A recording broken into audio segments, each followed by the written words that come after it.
Hello viewers, मैं हूं सरताज sir और आप देख रहे हैं सरताज सर की क्लास। तो भाई साहब, आज है हमारी 30 दिनों की फ्रेजेस की क्लास का 24वां दिन। ऐसा लग रहा है जैसे 24 ही घंटे हुए। नहीं भैया, 24 दिन हो गए, टाइम बड़ी तेजी से भाग रहा है। सो आज के दिन मैं आपको बैक, कमर वाला बैक नहीं, वही समझ लो जो भी है, बैक शब्द से जुड़े कमाल कमाल के 10 इंग्लिश के फ्रेजेस सिखाऊंगा, उनकी हिंदी मीनिंग के साथ। बहुत काम के हैं ये, अब ताकि आपकी इंग्लिश और अच्छी हो सके, लग सके कि हाँ कुछ लल्लन टॉप इंग्लिश बोलते हो। अब बैक शब्द से जुड़े अंग्रेजी कैसे कमाल कमाल के 10 इंग्लिश के फ्रेजेस उनके हिंदी मीनिंग के साथ सीखने के लिए इस वीडियो का अंत तक जरूर देखिएगा। आगे बढ़ने से पहले चैनल को सब्सक्राइब कर दीजिए, सब्सक्राइब एक बेल आइकन को उसको दबा दीजिए ताकि रोज आने वाली वीडियोस के नोटिफिकेशन आपको बिल्कुल टाइम पर मिल जाए। गाइस, अगर बात करें इंग्लिश ग्रामर में पूछे जाने वाले कॉमन एरर्स की, तो मुझे आज भी याद है कि मेरे बोर्ड एग्जाम जैसे कि 10th या 12th में पूछे गए कॉमन एरर्स मेरे सामने बहुत बड़ी परेशानी खड़ी कर देते थे, क्योंकि इन्हें सॉल्व करना बहुत मुश्किल होता है। और अब मैं सोचता हूं कि उनका क्या होता होगा जो कॉम्पिटेटिव एग्जाम्स की तैयारी कर रहे हैं, क्योंकि कॉम्पिटेटिव एग्जाम्स में जो इंग्लिश आती है उसमें जो कॉमन एरर्स पूछे जाते हैं वो बहुत टफ होते हैं। बट डोंट वरी, आज मैं आपको एक ऐसी किताब के बारे में बताता हूं जिसके जरिए आप किसी प्रकार के कॉम्पिटेटिव एग्जाम्स में आने वाली इंग्लिश में पूछे जाने वाले कॉमन एरर्स को चुटकियों में सॉल्व कर सकते हैं। और इस बुक का नाम है अग्रवाल एग्जाम कार्ड की chapter wise collection 3800 plus objective English common errors. इस बुक के अंदर इंग्लिश ग्रामर के हर एक टॉपिक को चैप्टर वाइज समझाया गया है, छोटे से लेकर बड़े टॉपिक को कवर किया गया है, डीपली समझाया गया है, जिसके जरिए आप इंग्लिश ग्रामर को आसानी से समझ सकते हैं। साथ ही साथ प्रैक्टिस दी गई है और उनके सॉल्यूशन भी दिए गए हैं। इस बुक के अंदर प्रीवियस ईयर्स के एक दो नहीं बल्कि कई सालों के क्वेश्चन पेपर्स, आई मीन उनके इंपॉर्टेंट क्वेश्चंस भी दिए गए हैं उनके सॉल्यूशन के साथ, तो उनके जरिए आप बेहतर से बेहतर प्रैक्टिस कर सकते हैं। इस बुक की लैंग्वेज इजी टू अंडरस्टैंड है, यानी इसमें हिंदी और अंग्रेजी दोनों भाषाओं में इंग्लिश के टॉपिक को समझाया गया है। तो जो स्टूडेंट्स इंग्लिश से डरते हैं कि यार इंग्लिश का एग्जाम है, बुक खरीदेंगे तो इंग्लिश में ही आएगी, उसमें इंग्लिश में समझाया जाएगा क्योंकि इंग्लिश का ही टॉपिक है, बट डोंट वरी, इसमें इंग्लिश को भी हिंदी में समझाया गया है, बहुत आसान भाषा में। इस किताब का इस्तेमाल आप किसी भी प्रकार के कॉम्पिटेटिव एग्जाम्स में आने वाली इंग्लिश के लिए कर सकते हैं, फिर चाहे वो एसएससी हो, यूपीएससी हो, आर्मी, नेवी, एयरफोर्स, टीचर बनना हो, पुलिस में जाना हो, या फिर किसी प्रकार का कॉम्पिटेटिव एग्जाम है, आप इसका इस्तेमाल कर सकते हैं। मुझे ये किताब सबसे ज्यादा इसलिए पसंद आई क्योंकि इसमें ग्रामर के हर एक टॉपिक को चैप्टर वाइज समझाया गया है। तो जो लोग इंग्लिश में कमजोर हैं और चाहते हैं कि बेसिक से लेकर एडवांस तक टॉपिक को क्लियर करें और स्टेप बाय स्टेप चलें, तो उनके लिए यह किताब एकदम परफेक्ट है। तो अगर किसी प्रकार के कॉम्पिटेटिव एग्जाम्स में आने वाली इंग्लिश में कामयाब होना है तो एक ही नाम याद रखना, अग्रवाल एग्जाम कार्ड की chapter wise collection 3800 plus objective English common errors. इस बुक को खरीदने के लिए लिंक मैंने वीडियो के डिस्क्रिप्शन बॉक्स में दिया हुआ है, जाकर वहां से परचेज कर लीजिए, क्योंकि इसमें से पेपर पक्का फंसेगा। तो चलिए शुरुआत करते हैं इस वीडियो की, और आज के दिन मैं आपको सिखाता हूं बैक शब्द से जुड़े अंग्रेजी के कमाल कमाल के 10 फ्रेजेस उनकी हिंदी मीनिंग के साथ, और दो एग्जांपल, आई मीन एग्जांपल्स भी दूंगा। लेकिन आगे बढ़ने से पहले बैक की तीनों फॉर्म्स जान लेते हैं। पहले मैं आइडिया लगा लूं, बैक, बैग्ड, बैग्ड, यही होगी नहीं, वैसे हर बार गलत निकलती है, देखते हैं लगाना। अरे मिठाई मंगा लो, अरे भैया ओए बटवाओ मिठाई, मैं इंग्लिश सीख रहा हूं धीरे धीरे। सो बैक की तीनों फॉर्म्स होती हैं, बैक, बैग, बैग्ड, यानी भाई ईडी फीडी लगना, चलो जे हो, ये वाली अच्छी लगती है मुझे। वो जो होती है ना बिरिंग, बिरोट, स्पेलिंग चेंज आती है, बड़ा मत्था खराब होता है, इंग्लिश से भरोसा उठ जाता है। अब ठीक है, आओ अब एक एक करके बैक से जुड़े कमाल कमाल के 10 इंग्लिश के फ्रेजेस सीखते हैं। पहला वाला है back away. Back away, back away का हिंदी में मतलब होता है डरकर भागना या डरकर भाग जाना, डरकर भाग जाना।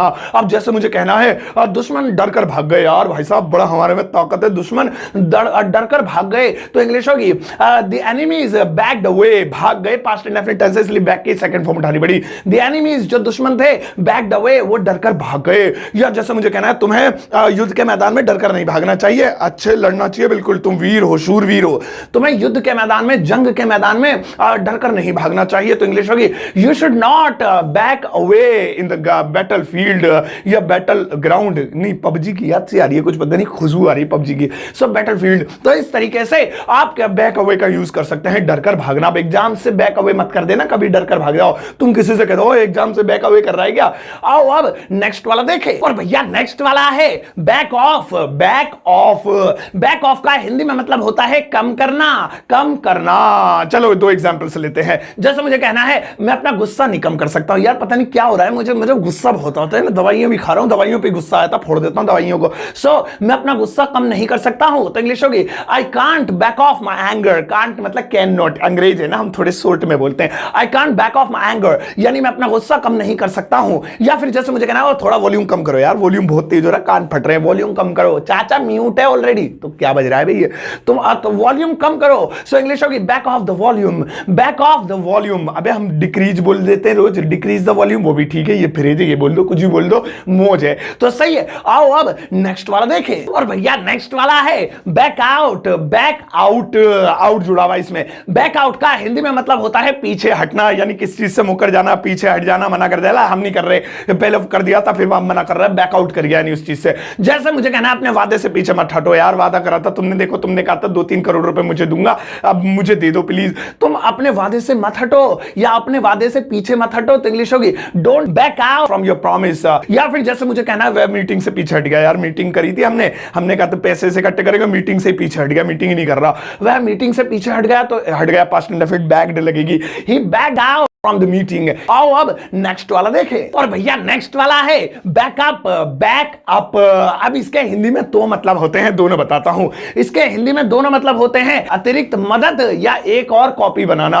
अतिरिक्त मदद करना या खाली अतिरिक्त मदद, और या एक और कॉपी बनाना किसी चीज की, और तो उसे बैकअप कहते हैं। दोनों एग्जांपल ले लेते हैं एक एक, वैसे तो आपको इसके बारे में पता ही होगा। जैसे मैं तुम्हारी अतिरिक्त मदद करूंगा, टेंशन मतलब तुम वहां पर जा रहे हो ना लड़ाई में, हम लोग पीछे रहेंगे, हम लोग जब जरूरत पड़ेगी समझ लो पैसे तुम ही लड़ लोगे, बाकी स्पेशल हेल्प के लिए हम लोग पीछे हैं तुम्हारे। सो इंग्लिश होगी I will backup you, I will backup you. इस तरीके से पुलिस कहीं जाती है तो अपने साथ बैकअप लेके जाती है, यानी पीछे और भी पुलिस बल होता है ताकि वो तोड़ फोड़ सके जब कभी जरूरत पड़े दुश्मनों से या फिर किसी चीज से लड़ने की। या फिर जैसे मुझे कहना है जैसे हाँ इसका एक और कॉपी बनाना, अपने कंप्यूटर में इस फाइल की एक और कॉपी बना लो यार, ये कभी डिलीट हो जाए फिर खामा खाई हमें ढूंढते फिरेंगे, अपने कंप्यूटर में इस फाइल की एक और कॉपी बना लो। तो इंग्लिश होगी backup this file in your computer, backup this file. अबे पता है यार तुम्हें बैकअप लेने का आता नहीं है ऑप्शन, चल इस पे क्यों टाइम वेस्ट करें हम। आओ अब नेक्स्ट वाला देखें, और भैया नेक्स्ट वाला है बैक डाउन। बैक डाउन, अब ऐसा लग रहा है बैक डाउन हो गई, कमर टूट गई, लेकिन वो मतलब नहीं है। बैक डाउन का हिंदी में मतलब होता है गलती मानना। गलती मानना यानी अपनी जो मिस्टेक है उसको एक्सेप्ट करना, स्वीकार करना, बैक डाउन कहलाता है। जैसे वो अपनी गलती कभी नहीं मानती है यार, उसके कितने भी गलती हो जाए फिर भी वो कहेगी हमने नहीं करा, ये तुम ही ने करा है। सो वह अपनी गलती कभी नहीं मानती है, ताहती है, प्रेजेंट डेफिनेट SAIS लगेगा क्योंकि सिंगुलर पर्सन सब्जेक्ट शी है ना हमारा। सो इंग्लिश होगी she never backs down, she never backs down. ये बैक में ऐसा लगाना पड़ेगा, इस तरीके से हो गया। या फिर जैसे मुझे कहना तुम्हें सबके सामने, हर एक के सामने अपनी गलती माननी पड़ेगी, समझ गए, ये ऐसे नहीं चलेगा। आओ चलो सबके सामने अपनी गलती मानो, स्वीकार करो, तुम्हें हर एक के सामने, सबके सामने अपनी गलती माननी पड़ेगी। तो इंग्लिश होगी you will have to back down in front of everyone, you will have to back down in front of everyone. तो इसी तरीके से यहां पर भी बैक डाउन का यूज हो गया। अब सही है, आओ अब नेक्स्ट वाला देखें, और भैया नेक्स्ट वाला है answer back. Answer back, answer back का हिंदी में मतलब होता है मुंह तोड़ जवाब देना, यानी उल्टा जवाब देना, किसी को पलट कर जवाब देना जो है वो आंसर बैक कहलाता है। इसमें भी बैक है, ये भी फ्रेज बढ़िया है। अब जैसे मुझे कहना है तुम्हें मम्मी पापा को यानी पेरेंट्स को उल्टा जवाब नहीं देना चाहिए, बेटा गलत बात है ये, तुम्हें पेरेंट्स को उल्टा जवाब नहीं देना चाहिए, मुंह तोड़ जवाब नहीं देना चाहिए, उनके सामने बिल्कुल अच्छे बने रहना चाहिए। तो इंग्लिश होगी यू शुड नॉट, या मस्ट भी कर सकते हैं, answer back to parents, you should not answer back to parents, यानी पेरेंट्स को आंसर बैक नहीं करना चाहिए और पलट कर जवाब या मुंह तोड़ जवाब नहीं देना चाहिए। या फिर मुझे कहना मुझसे मुंह तोड़ जवाब मत दो, समझ गए, मुझे मत दो मुंह तोड़ जवाब, मुझे पलट कर मत जवाब दो, मुझसे मेरे सामने बकवास मत करो। तो इंग्लिश होगी don't answer back to me, don't answer back to me. गुस्से में भी आप किसी से बोल सकते हैं, तो किसी को पलट कर मुंह तोड़ जवाब देना या बहुत ज्यादा इरिटेटिंग जवाब देना, आंसर बैक। आओ अब नेक्स्ट वाला देखें, और भैया नेक्स्ट वाला है बैक एट। बैक एट लंबा चौड़ा मतलब होता है इसका हिंदी में, सुनो, इसका हिंदी में मतलब होता है पुराने काम या स्थान पर वापस आ जाना। पुराने काम या स्थान पर वापस आ जाना, यानी कि पहले प्रमोशन सी हो जाए लेकिन बेचारा वापस आ जाए, या फिर रिटायरमेंट कुछ हो जाए, रिटायरमेंट तो फिर वापस आ जाए, तो बैक एट कहते हैं। जैसे मुझे कहना है मैं रिटायरमेंट के बाद गांव वापस आ जाऊंगा यार, बस फिर यहीं फार्मिंग करेंगे, यहीं पे हल वल चलाएंगे, जिंदगी गुजारेंगे, गांव की मस्त जिंदगी है, मैं रिटायरमेंट के बाद गांव वापस आ जाऊंगा। तो इंग्लिश होगी I will back at the village after retirement, I will back at back the village, मैं वापस आ जाऊंगा गांव में आफ्टर रिटायरमेंट के बाद। या फिर जैसे मुझे कहना है अरे वो दुकान पर वापस आ गया भाई साहब, पहले तो कंपनी में लगा था, बड़ी जॉब थी, लेकिन फिर हट गया वहां से, वहां निकाल दिया, लात मार दी, दुकानदार बन गया, फिर से वापस आ गया। तो इंग्लिश होगी he backed at the shop, वापस आ गया, पास्ट इंडेफिनिट ईडी लगाना पड़ा।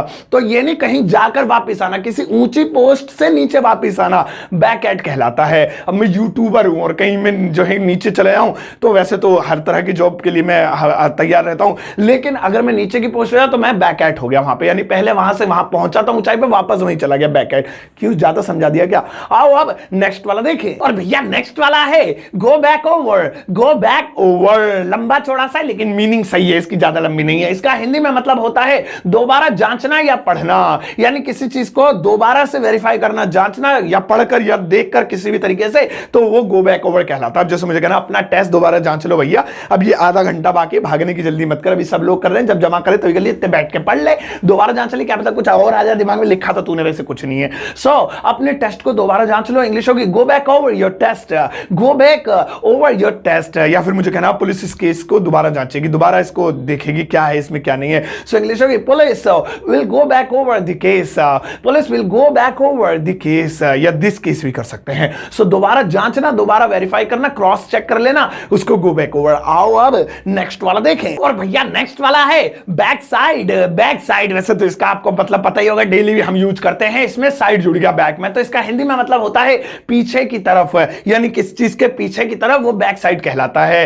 अब जैसे मुझे कहना है उत्तर इस पृष्ठ के पीछे की तरफ लिखा, ज्यादा शुद्ध हिंदी हो गई, सुनो। आंसर इस पेज के पीछे की तरफ लिखा हुआ है, चेक कर लो। सो इंग्लिश होगी answer is written, the answer is written back side of the page. The answer जो उत्तर है इज रिटन, वो लिखा हुआ है back side of the page, वो इसी पेज के पीछे। दिस भी कर सकते हैं दी की जगह। या फिर जैसे मुझे कहना है वह मेरे पीछे बैठी हुई थी भाई साहब, मैं स्कूटर चला रहा था। सो इंग्लिश होगी she was sitting back side of me, she was sitting back side of me. ज्यादा इस पे टाइम वेस्ट नहीं करते हैं, आओ अब नेक्स्ट वाला देखें। और भैया नेक्स्ट वाला है back on to. Back on to, back on to का लंबा चौड़ा मतलब, इसका हिंदी में मतलब होता है गाड़ी पीछे करते हुए किसी चीज के ऊपर चढ़ना, किसी पर चढ़ना।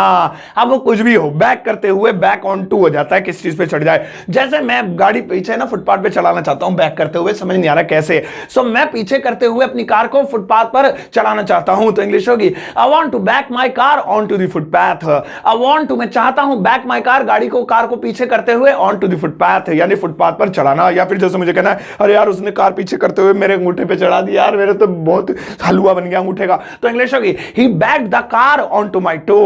सो इस तरीके से आप बैक ऑन टू का, बैक ऑन टू का यूज कर सकते हैं। सही है, ये जल्दी खत्म कर दिया। क्यों? क्योंकि आपका वेट कर रहा है एक गर्मा गर्म homework, class work, you work लगाना। ये रहा भैया आपका यू वर्क। इन तीनों सेंटेंसेस को आपको बैक से जुड़े कमाल कमाल के इंग्लिश के फ्रेजेस का इस्तेमाल करते हुए इंग्लिश में ट्रांसलेट करना, फिर इस वीडियो कमेंट बॉक्स में पोस्ट कर देना। मैं अपना हार्ट दूंगा, आते जाते सभी लोग लाइक करेंगे और आपको बहुत सारी खुशी मिलेगी कि हमने आज कुछ सीखा। बना जरूर लेना प्लीज। अगर आप चाहते हो इसके आंसर शीट देखना तो कल वाली वीडियो में आप इसके आंसर शीट देख सकते हैं, मैच कर लेना। लेकिन अब मैं आपको पिछले वीडियो में दिए गए, पिछले दिन की वीडियो में पूछे गए क्वेश्चंस के आंसर शीट दिखाता हूं। लगाना, ये रहे पिछले वाले क्वेश्चंस और भाई साहब चेक करने की जरूरत नहीं, आपने बिल्कुल सही बनाए थे।